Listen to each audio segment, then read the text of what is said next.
Elle attendait ce moment depuis 7 ans, enfermée dans les geôles mexicaines. Florence Cassé est en route pour la France où elle devrait arriver peu avant 14 h.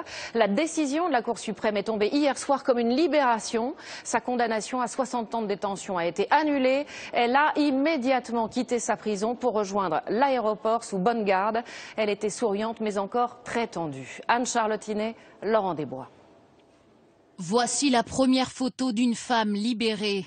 Florence Cassé, accompagnée de son père Bernard Cassé, gilet pare-balles sur le dos.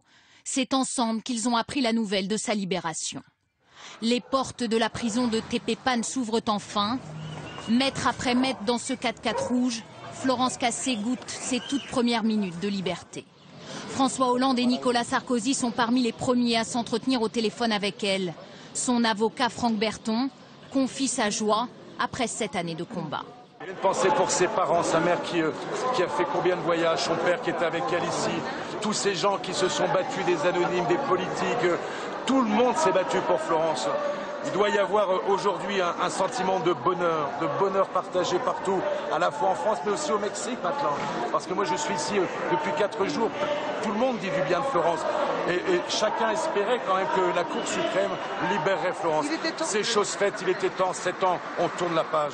Le convoi qui la transporte se dirige vers l'aéroport. Florence Cassé doit prendre le prochain vol, direction Paris.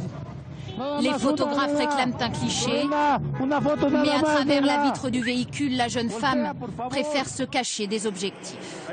Arrivée à l'aéroport sur le tarmac, Florence Cassé apparaît. Elle semble presque ne pas y croire.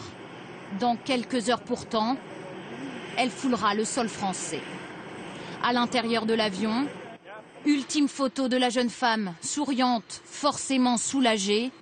Son cauchemar mexicain vient de s'achever.